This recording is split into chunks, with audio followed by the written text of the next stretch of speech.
المصطفى قاصدنا واغفر لنا ما مضى يا واسع كتفه قد علت قوما إذا جلسوا عند الولادة صف يا ذا بمختتني يا ربي المصطفى سيدنا واغفر لنا ما مضى اللهم صل وسلم وبارك عليه وعلى آله. Alhamdulillah wa syukru lillah wa salatu wassalamu ala rasulillah Muhammad bin Abdullah wa alihi wa sahbihi amma wa'ala la hawla wa la quwwata illa billah rabbi syrah li sadri wa yassir li amri wa ahdi qalbi wa saddid lisani bihaqqi nabiyyina Muhammadin sallallahu alaihi wasallam.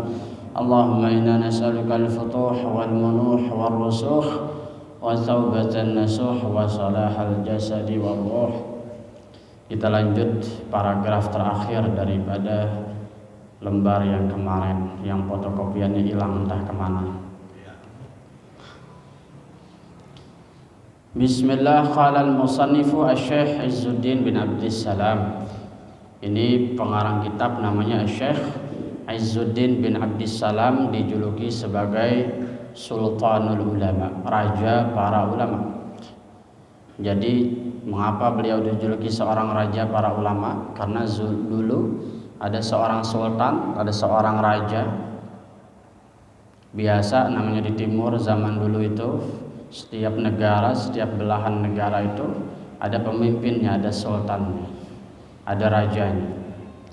Kemudian rajanya ini akan meninggal dunia, akan tumbang. Dia sadar betul dia akan tumbang. Yang biasa bantuin ini memutuskan suatu perkara, beliau ini Izzuddin bin Abdissalam, seorang qadi, pemutus perkara. Ada apa-apa pemerintah nanyanya sama ulama, begitu. Sama sebagaimana sekarang juga pemerintah nanya sama ulama. Nggak ada bedanya dulu dan sekarang. Jadi kata siapa, pemerintah dulu lebih bagus dari pemerintah sekarang, ulama dulu lebih bagus dari ulama sekarang, nggak ada cerita kayak gitu, ya. Wa tilkal ayyamu nudawiluha bainan nas, ya kan? Kita sering dengar tuh ya. Kalau pengajian muammar lagi disetel di kaset-kaset, selalu kita dengar tuh. Wa tilkal ayyamu nudawiluha bainan nas. Pasti familiar tuh. Nah, sering dengar kan? Sering enggak? Setiap hari, setiap masa, kata Allah, kami putarkan di antara manusia. Tilkal ayyam, hari-hari itu, hari-hari tersebut kami putarkan di antara manusia, ya. Bahkan Nabi mengatakan nanti di akhir zaman justru keadaan umat lebih baik, bisa jadi lebih baik atau sama baiknya dengan umat yang ada di zaman Nabi SAW. Jadi sama aja. Cuma bedanya motif ujiannya doang beda-beda. Motif ujiannya, motif kehidupannya itu doang yang berbeda. Adapun ilmu, ulama, pemerintah semuanya sama. Setiap zaman pasti ada namanya Qarun, betul nggak? Setiap zaman pasti ada namanya Fir'aun. Setiap zaman pasti adanya Nabi Musa, tuh, secara sifat maksudnya. Begitu juga setiap zaman ada juga Nabi Muhammad secara sifat, ya. Nah, maka kita tidak boleh mencela di antara kaum sesama kita, ya. Ya la yaghtab ba'dakum ba'dan, kan gitu ya. Asa ayyakunu khairan minkum atau minhum. Hendaklah kalian umat muslim, janganlah kalian saling menjelek-jelekan satu di antara yang lain. Barangkali yang dijelek-jelekin lebih bagus. Mana kita tahu, kita nggak tahu, tahunya dari berita. Kita adalah korban WhatsApp, korban berita. Apa kata telinga kita tahu, kita dengar, itu aja yang kita ucapin. Padahal kalau kita lihat pakai mata belum tentu. Kata Nabi, cukuplah seseorang dikatakan pembohong setiap kali dia dengar berita terus dia cerita lagi sama orang lain, tuh. Padahal belum cross check, belum tabayyun.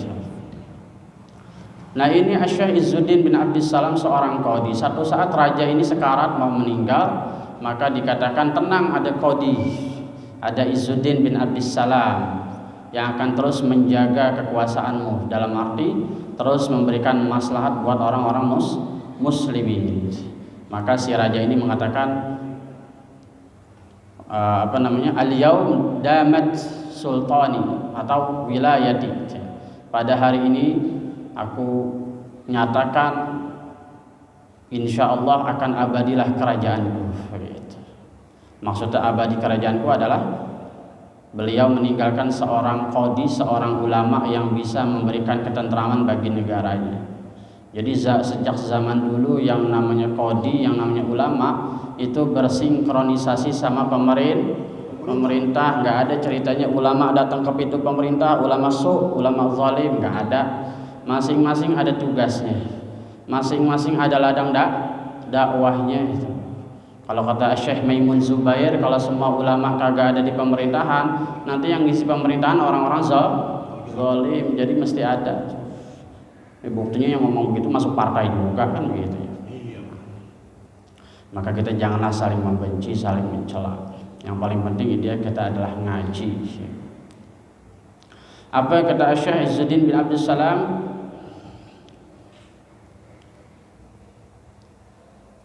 Yang kemarin terakhir, kalau masih ingat sebulan yang lalu, orang yang cinta kepada Nabi Muhammad sallallahu alaihi wasallam mustahil dia menyakiti Nabi sallallahu alaihi wasallam, mustahil dia melakukan perbuatan yang haram. Mengapa? Karena secara logika dia cinta sama Nabi. Kalau dia cinta sama Nabi, maka dia akan meniru orang yang dicintai. Bagaimana perasaannya tega jika orang yang dicintainya tahu kalau dia sedang berbuat yang tidak menyenangkan hatinya. Kata Nabi, "Mama hayati khairun lakum wa mamati khairun lakum." Hidupku bagus untuk kalian, matiku bagus untuk kalian. Iya, kalau hidupmu bagus benar ya Rasulullah. Kalau matinya bagaimana? Engkau wafat baik buat kami, itu maksudnya apa ya Rasulullah? Kata Rasulullah, amalmu disodorkan kepadaku setiap Senin dan Kamis. Kalau bagus maka aku ngucapin alhamdulillah. Kalau jelek, kalau selain bagus, Nabi nggak ngomong jelek, kalau selain bagus maka aku istighfar kepada Allah tuh untuk umatku.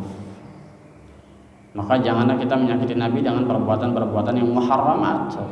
Karena kalau kita cinta, tidak akanlah kita berkecimpung kepada yang muharramat. Kenapa? Karena Allah Subhanahu wa taala mengatakan, laqad kana lakum fi rasulillahi uswatun hasanatun liman kana yarjullaha wal yawmal akhir wa dzakarallaha katsira. Kita ngadain maulid, ngadain seminar tentang sirah nabawiyah misalnya, sejarah Nabi SAW, atau kita mengkaji hadis Nabi SAW, baik sifatnya, perkataannya, perbuatannya, pokoknya ngaji dah yang sifatnya menyebutkan sifat-sifat Nabi, namanya sirah nabawiyah. Sirah itu apa sih? Sirah itu artinya perjalanan, nabawiyah artinya kenabian. Jadi perjalanan kenabian, baik berupa sejarah maupun kitab-kitab maulid.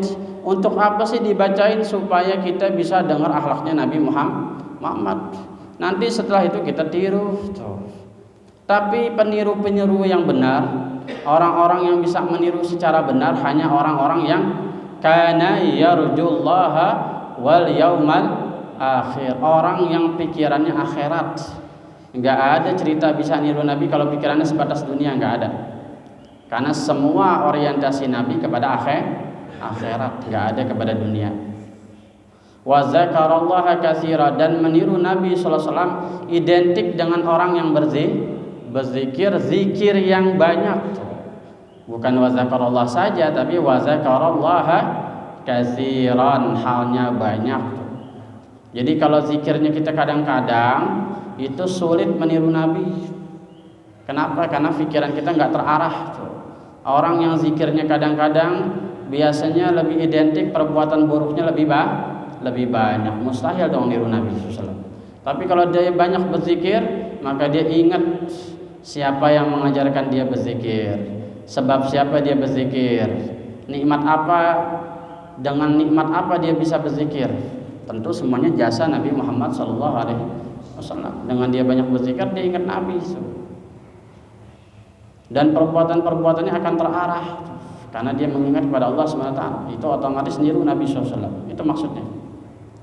Jadi orang yang mengadakan maulid, orang yang mendengarkan sirah nabawiyah, hadis-hadis Nabi, kalau zikirnya tetap sedikit, sulit meniru Nabi Muhammad SAW. Tujuan ngadain maulid apaan sih? Malamnya biar besok pagi subuhnya nggak kesiangan, kan begitu. Malamnya maulid sampai 1:30, subuhnya 9:30. Namanya bukan maulid itu. Apa kata Allah? Innal munafiqina yukhadi'una Allah wa huwa khadi'uhum wa idza qamu ila sholati qamu kusala yura'una an-nasa wa la yadhkuruna Allah illa qalila. Betul nggak? Betul nggak itu? Sering dengar nggak itu? Siapa tuh? Muammar. Innal munafiqina, sesungguhnya orang-orang munafik, kata Allah, sifatnya apa sih orang munafik? Yukhadi'unallaha, sering menipu Allah. Allah kok ditipu? Maksudnya menipu Allah tuh dia bohongin dirinya sendiri. Wa huwa khadi'uhum, tuh ditafsirkan sendiri oleh Allah. Wa idza qamu ila salat qamu kusala. Perhatikan ini. Orang munafik sifatnya kalau bangun untuk salat, bangunnya malas tuh. Dalam surat An-Nisa, surat Al-Maidah maksudnya. Surat Al-Maidah. Surat An-Nisa benar. Wa iza qamu ila salat qamu kusala. Yura'unan nas, sekalinya dia salat yura'unan nas, dia riya kepada manusia. Wala yadhkurunallaha illa qalila.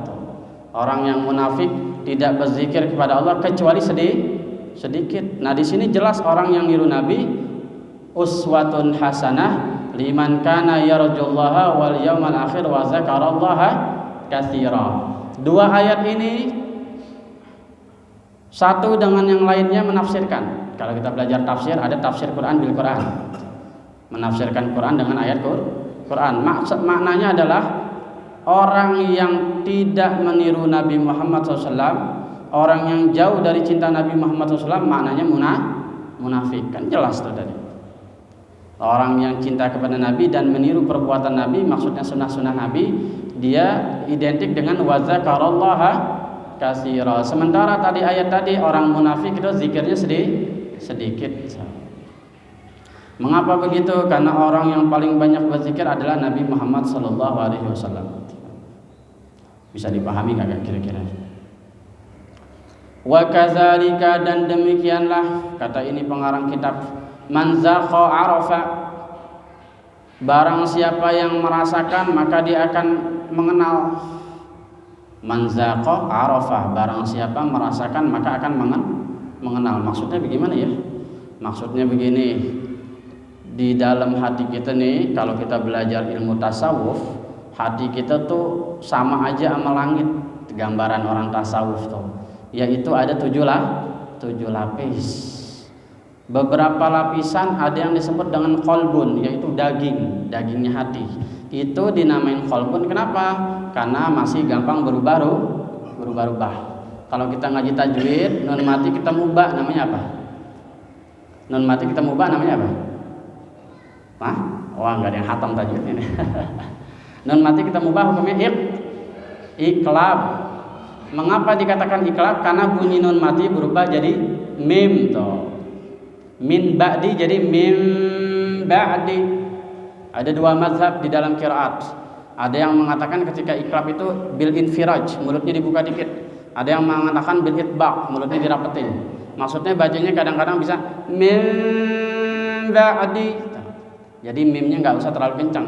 Ada yang mengatakan bil itbaq, mim bibirnya di benar-benar ditempel. Jadi bisa min ba'di, seukuran kertas masuk tuh. Min ba'di. Ada yang mengatakan mim langsung aja tempel. 2 mazhab dalam iqlab. Itu arti ikhlab, mengganti. Jadi kolbun itu hati kita, bahasa Arabnya kan kolbun ya. Itu artinya selalu berubah. Barusan kita girang begitu dengar berita yang kagak enak di WhatsApp, tahu-tahu murung tuh. Besok pagi girang lagi, siangnya murung lagi tuh. Hatinya berubah. Itu lapisan yang pertama, daging tuh, selalu berubah.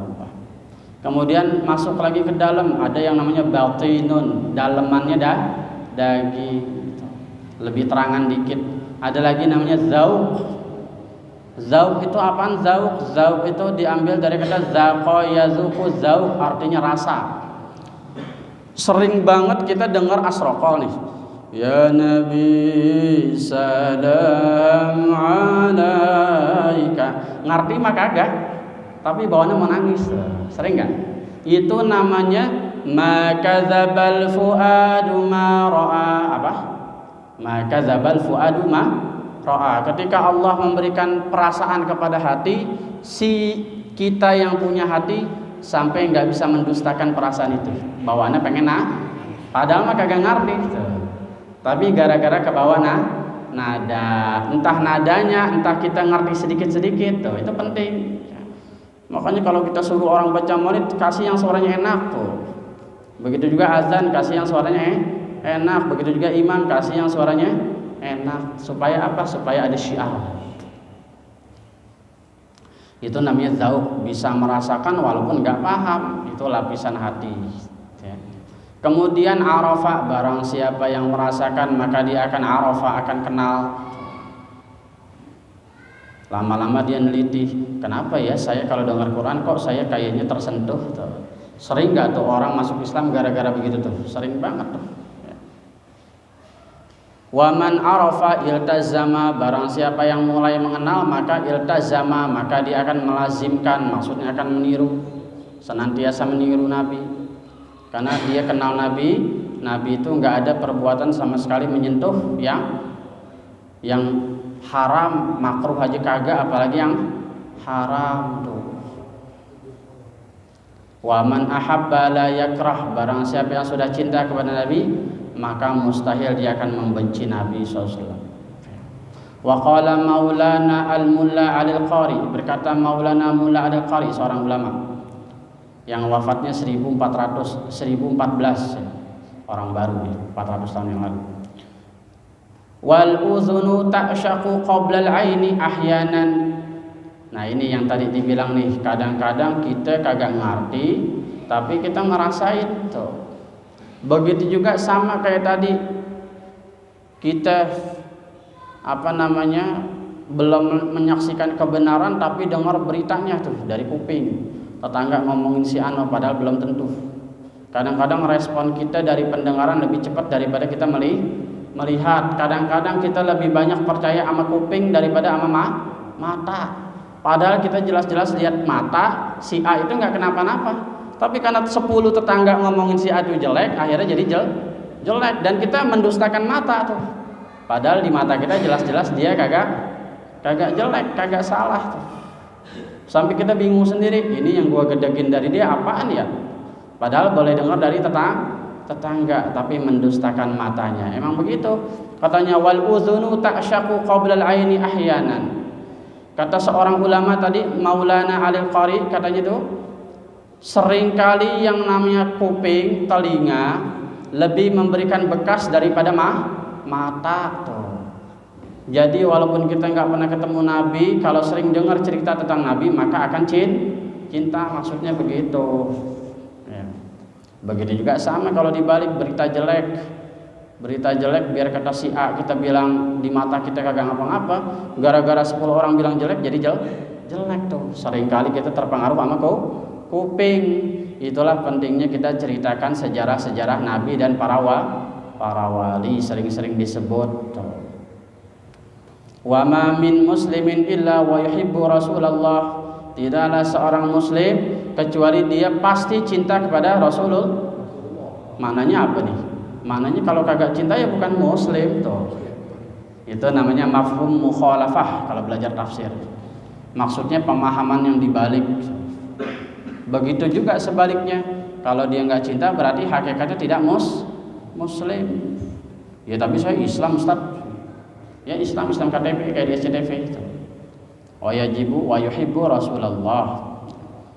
Biar kata dia bangor, biar kata dia preman, kalau udah dengar nama Nabi Muhammad insya Allah cinta. Kalau emang dia muslim, biar kata nggak pernah sholat tuh, tapi di dalam hatinya ada Islam yang benar, ada Islam yang tulus. Cuman mungkin dia nggak mau sholat gara-gara mungkin malas apa malu apa bagaimana tuh. Mungkin dilihat orang masjid bersih-bersih kali, rapi-rapi, bajunya rapi-rapi, gua dekil begini tuh, bau minuman, badan gua bertato, malu ke masjid. Mungkin dia begitu. Tapi begitu disentuh nama Nabi Muhammad dia paling dulu bawa celurit tuh, fanatik agama namanya. Itu walaupun begitu itu tetap cinta kepada Nabi Muhammad SAW. Itu hakikatnya muslim itu. Walil wusuli ila mahabbatihi subulun wa turukun katsiratun. Dan kalau kita mau cinta kepada Nabi banyak jalannya dan caranya. Gimana sih supaya cinta sama Nabi? Nah ini lagi mau disebutin. Gimana supaya kita benar-benar cinta kepada Nabi? Ini lagi mau disebutin. Yang pertama minha babul karam. Babul karami. Yang pertama hendaklah kita selalu mengingat-ingat jasanya Nabi Muhammad. Itu dulu yang paling pertama, yang paling gampang. Kalau mukanya nggak mungkin kita tahu. Mimpi aja belum tentu. Sekalinya mimpi jauh banget suaranya. Jadi mimpi ketemu Nabi itu ada dua bahasa. Ya. Menurut para ulama mimpi ketemu Nabi ada dua bahasa. Ini berdasarkan pengalaman ulama ya, bukan pengalaman saya, bukan pengalaman ulama. Jika dia ini masih terhijab jauh dari Nabi, biasanya Nabi Muhammad ngomongnya huwa Muhammad. Nah, kalau barangkali bapak-bapak pernah dengar suara huwa Muhammad, itu sebenarnya Nabi Muhammad. Sama kayak Allah ngomong huwallahul ladzi la ilaha illa huwa al-malikul quddusus salamul mu'minul muhaiminul azizul jabbarul mutakabbir subhanallahi amma yusyrikun. Padahal itu Al-Qur'an siapa yang bicara? Hakikatnya kan Allah, tapi kok pakai kalimat huwa? Kenapa? Karena hijab kita makhluk itu belum kuat ketika mendengar kata-kata saya. Jadi dalam ilmu balaghah itu seakan-akan Allah itu jauh. Dengan seakan-akan Allah itu jauh, Allah menggunakan huwa, dia. Padahal yang ngomong dirinya sendiri, tapi ngomong dia. Itu dalam ilmu balaghah artinya si pendengar itu hijabnya masih terlalu tebal, belum kuat untuk mendengar kata-kata saya. Jadi kita mesti sering-sering dengar jasanya Nabi kita Muhammad SAW. Jasa yang paling besar adalah ya kita ini Islam. Kita ini Islam. Yang kata Nabi SAW, kullu ummati yadkhulunal jannah. Semua umatku masuk surga. Enak bener. Udah pasti masuk surga. Jangan pakai pesimis, pasti masuk surga. Ya cuman kalau amalnya banyak kan jeleknya direbus dulu. Sehari berapa tahun kalinya tak? 5.000 tahun. Satu hari 5.000 tahun. Ya kalau tahan ya silahkan. Kalau tahan ya silahkan. Bahkan di dalam riwayat umat terdahulu, bahkan para rasul-rasulnya sekalipun nggak berani melewati sirat, nggak berani masuk ke surga, nggak berani mendekat kepada Allah kecuali seluruh umat Nabi duluan. Yang nyebrang jembatan sirat umat Nabi semuanya jembat dulu, masuk surga semua umat Nabi masuk dulu, walaupun yang paling jelek, walaupun yang paling tiris, yang paling apa? Yang paling amalnya kagak ada. Sampai malaikat bingung, ya Allah, apa di dalam maulid tiba tuh? Dunubuhum ka'amsalil jibal. Ya, yang dengar maulid tiba tuh sering kan? Dunubuhum ka'amsa wajadnahum zalamu ala anfusihim wa wajadna dzunubahum ka'amsalil jibal. Kata malaikat saking gedenya susah diumpamakan, dosanya kayak gunung. Gunung apaan? Gunung Ciremai kali, yang gede banget tuh. Ghaira annahum yashhaduna alla ilaha illallah wa anna Muhammad Rasulullah. Selain orang ini cuma punya bekal syahadat doang, belum ngapa-ngapain. Sholat kagak, puasa males, banyak bohongnya, korupsi mulu, apaan aja ditilep, melakukan perbuatan yang haram, kesenangan-kesenangan hawa nafsu demennya, nggak punya amal ya Allah kecuali syahadat. Tetap kata Allah, udkhulul jannata birahmati, masuklah surga dengan rahmatku. Jadi semuanya pasti masuk surga, cuman masing-masing ada yang direbus dulu, ada yang udah jadi tape baru masuk surga. Bahkan di dalam Sahihul Bukhari, umat yang terakhir masuk surga ada sekitar 70.000. Berapa? 70.000 yang mereka sudah tidak dikenali lagi kecuali tulang dan kulit, dan wajahnya sudah menghitam sebab api neraka. Ama Nabi disuruh mandi di telaga, namanya telaga Al-Haud Al-Kautsar, yang isinya madu sama susu. Dimandiin tuh buat orang-orang yang udah gosong, tinggal tulang doang sama kulit, daging udah kagak ada. Sama Nabi disuruh mandi, habis mandi disuruh pakai baju, disuruh masuk surga. Enak gak tuh jadi umat Nabi Muhammad? Kalau kita ingat ke situ tuh, insya Allah kita cinta. Cuman kan masalahnya setengah percaya. Itu. Yang paling gampang aja dah, dulu bangsa Arab itu bukan sesuatu yang disebut. Bangsa yang sangat kecil, tidak dihiraukan, bahkan dikelilingi oleh Persia dan Romawi. Persia dan Romawi pada saat Nabi diutus jadi Rasul itu sudah kekuatan besar, quwwatani azimatani, kekuatan yang besar. Bangsa Arab nggak disebut-sebut, tapi dengan sebab adanya Nabi, tiba-tiba Islam sampai ke Indonesia. Hebat gak tuh? Bahkan wa'adzin fin nasi ya'tuka rijal, wa'adzin fin nasi bil haji ya'tuka rijalan wa ala kulli dhamirin ya'tina min kulli fajjin amiq. Kata Allah ketika Ibrahim disuruh azan Ibrahim, maksudnya azan tuh panggil buat haji. Ya Allah, suara saya terbatas, cuma beberapa meter doang, mana mungkin orang di seluruh dunia bakal datang. Udah panggil aja, nanti saya yang sampein. Sampai di akhir zaman, ya'tina min kulli fajjin amik. Bahkan bangsa yang paling jauh datang ke Arab Saudi. Ngapain? Pergi haji. Hebat gak tuh? Syariatnya siapa tuh? Syariatnya Nabi Ibrahim. Berkat siapa? Berkat Nabi Muhammad. Sampai diteliti oleh salah seorang namanya Fahmi Basya, seorang matematika Islam. Mengapa Al-Quran menggunakan kalimat fajjin amik, penjuru yang sangat jauh? Perhatikan ini, penjuru yang sangat jauh. Ternyata kalimat yang sangat jauh itu begitu diteliti, dibandingkan dengan seluruh benua dan negara di seluruh dunia, Indonesia paling jauh. Berapa jaraknya? 8.888 km. Berapa? 8.888 min kulli fajjin amik. Jadi secara tidak langsung tuh kata peneliti, Al-Quran tuh nyindir Indonesia. Bahkan dari kutub utara Arab Saudi nggak jauh-jauh banget, cuman 2.000-3.000 kilo. Ini Indonesia 8.000. Walaupun paling jauh, hubungannya paling dekat. Keajaiban itu Al-Quran kalau dibuktikan banyak hal yang baru kebongkar. Cuman sayang yang membuktikan kebanyakan orang Yahudi yang pada ngaji. Orang Islam kerjanya molor. Jangan kata ngaji tafsir, ngaji tajwid aja kagak lulus. Ngaji tajwid nggak lulus. Gimana mau tafsir? Gimana mau hadisnya? Gimana mau bahasanya?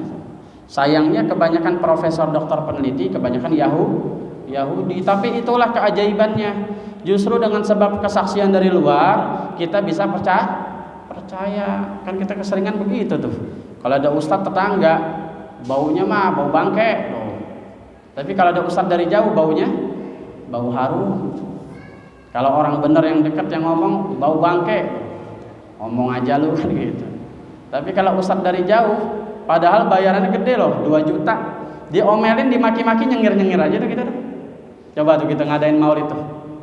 Ya, dimaki-maki, ditunjuk-tunjuk lagi. Ya kita ketawa-tawa aja tuh.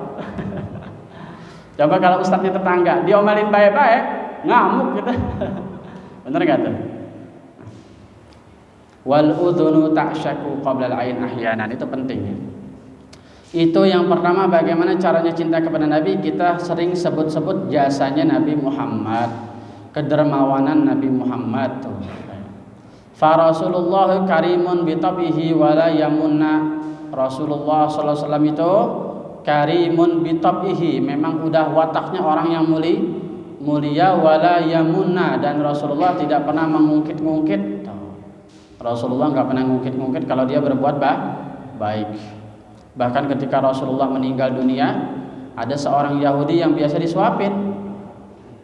Abu Bakar Siddiq tahu betul nih, setiap hari Selasa nih Rasulullah mampir ke rumah tuh Yahudi tuh. Orang Yahudi tuh buta, udah buta tua renta lagi. Kebiasaan Rasulullah setiap hari Selasa nyuapin itu Yahudi.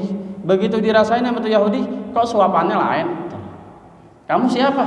Saya Muhammad Rasulullah. Suaranya lain, suapannya juga lain, tangannya kasar gitu. Lalu dia ngaku tuh Abu Bakar Siddiq, ya saya adalah khalifahnya Rasulullah. Kemana sih itu Muhammad yang biasa nyuapin saya? Udah meninggal. Sayangnya dia meninggal, dia syahadat, udah nggak ada Nabi Muhammad sallallahu alaihi wasallam. Tapi itulah Nabi sallallahu. Fal muslimu birraghmi min kathrati dzunubihi illa annahu daiman yastaqbilu muhibbihi fayukrimuhum. Begitulah seorang muslim, lebih-lebih lagi kalau dia ingat dengan dosanya yang sangat banyak, hendaklah dia sering mengingat-ingat jasa Nabi Muhammad sallallahu alaihi wasallam. Dengan dosa yang sangat banyak tuh kita harus sering-sering ingat Nabi. Karena kalau nggak begitu kita nggak termotivasi. Mungkin kalau kita ngamalin sunnah-sunnahnya mungkin susah ngapalinnya tuh. Jangan kata yang gampang-gampang, yang doa-doa ada tuh, doa wudu, tuh, doa kumur-kumur, doa istinsyak, doa basuh wajah, apaan tuh? Pelajaran 20 tahun lalu itu mah Ustaz udah saya buang. Iya enggak? Kalau lagi wudu kan kita dimakruhkan kalau wudu itu ngobrol, tuh, ngomong. Disunahin kan baca tuh, lagi ngusap air tuh, alhamdulillahilladzi ja'alal ma'a tahuran. Segala puji bagi Allah yang menjadikan air ini suci, mensucikan. Bayangin kalau airnya bau, nggak bisa dipakai wudu tuh. Begitu juga kumur basuh tangan kanan, Allahumma inni as'alukal yumna wal barakah wa a'udzubika minasyu'mi wal halakah. Begitu basuh tangan kiri tuh, ya Allah saya minta kepadamu golongan kanan dan berkah tuh. Jadi kanan itu ibarat berkah. Sebelah kiri wa a'udzubika minasyu'mi wal halakah, saya meminta dan saya berlindung kepadamu dari celaka dan binasa tuh. Gambarannya kan begitu. Begitu juga kumur-kumur, Allahumma a'inni ala zikrika wa syukrika wa husni ibadatik tuh. Sama amas doa sebelum kita salam lagi sholat. Begitu juga masukin air ke dalam hidung, namanya apa tuh? Istinsyak tuh. Allahumma arifni raihatal jannah wa anta anni radin. Ya Allah ciumkanlah kepadaku bau surga tuh. Karena kalau kita nyium bau surga identik bakal masuk surga, tapi kalau kita nyium bau api identik masuk neraka. Gak percaya tes saja besok. Maka kita mesti sering-sering menyebut nama Nabi jasa Nabi kita Muhammad SAW. Sedikit lagi. Wababul khidmah, wababul ihtimam bi umuril muslimin. Yang lebih memilukan lagi, yang lebih bikin termotivasi lagi, hendaklah kita sering-sering ingat jasa Nabi Muhammad terhadap semangat beliau dalam urusan muslimin tuh. Sampai ada satu perang namanya perang Khaybar. Perang Khandaq namanya.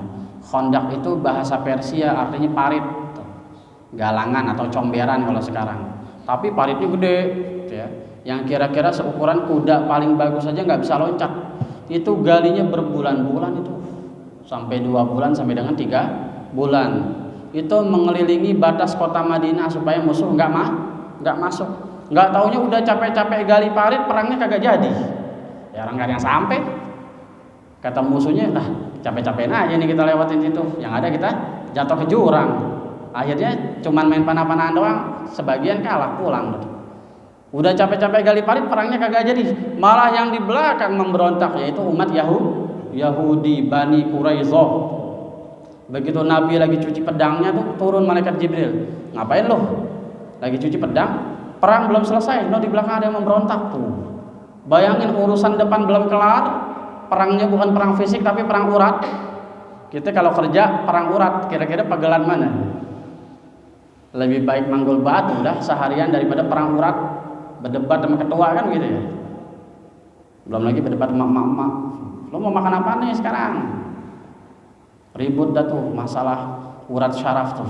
Belum kelar di belakang memberontak, yaitu umat Yahudi. Saking parahnya pemberontakan umat Yahudi sampai ada kejadian sangat mengerikan.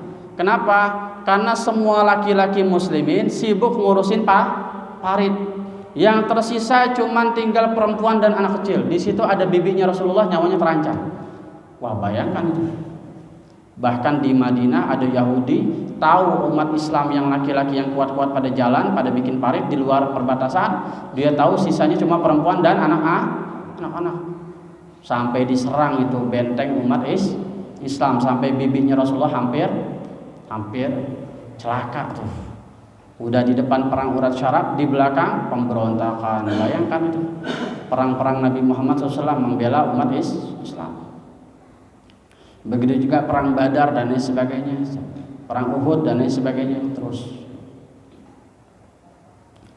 wa babu jabril khawatir wa raf'i sya'ni ibadillah wa tawadu ma'hum.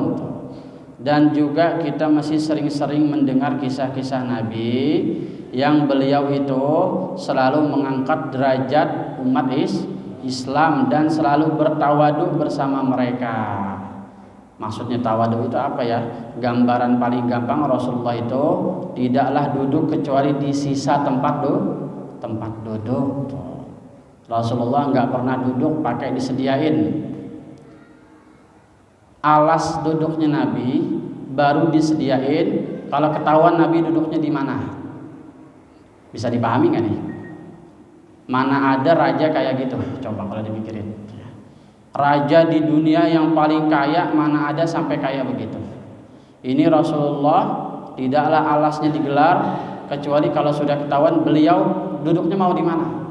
Jadi beliau kalau datang di tengah sahabat yang udah padat selalu duduk di sisa tempat duduk, nggak pernah ngebelah jamaah. Dan begitu juga di dalam suatu kitab. Saking tawaduknya Nabi, kalau makan nggak pernah nyari-nyari tisu. Emang kagak ada juga lagi zaman dulu tisu. Itu kalau Nabi makan saking tawaduknya, makanannya dijilat. Habis dijilat itu yang di piring, jari-jarinya dijilat. Habis itu kumur-kumur sampai mulutnya agak-agak bersih, dijilat lagi. Biar nggak banyak makan air tuh, cuci tangan. Beda sama kita. Makan kebuli minyaknya banyak, air segentong juga nggak bakal habis. Nggak bakal cukup kok minyak mulu. Padahal sunahnya dijilat sampai keset, minum lagi kumur-kumur, jilat lagi. Habis itu baru cuci tangan. Itu irit itu air, jadi nggak buang-buang air. Ini setoran dia doang diri 2000 liter. Itu kan dosa itu. Namanya tabzir, wala tubazir tabziran, innal mubazzirina kanu min ikhwanash syayatin. Orang-orang yang sering buang-buang itu temannya setan. Begitu juga ini gelas aqua. Kebetulan di rumah juga sering ada acara, selalu saya wanti-wanti, mama, ibu-ibu, kalau minum dibawa pulang, kalau nggak habis, jangan ditinggalin buat tuan rumah. Ya, begitu juga di masjid, kalau air nggak habis, dibawa pulang. Kalau bisa minumnya dihabisin, jangan sampai dibuang-buang. Begitu juga makanan. Dan saking tawaduknya Nabi, alas tangannya itu, sapu tangannya apa? Betisnya. Wa kana mindiluhu batnu rijlaihi. Saking tawaduknya Nabi, mindil sapu tangannya Nabi itu perut kaki, maksudnya betis tuh. Jadi biar kata berminyak, kumur-kumur, jilat lagi tangannya tuh, kumur-kumur lagi, jilat sampai minyaknya agak-agak tiris, dicuci baru digosok-gosok ke sini. Mana ada tuh raja kayak begitu di sini? Kagak ada.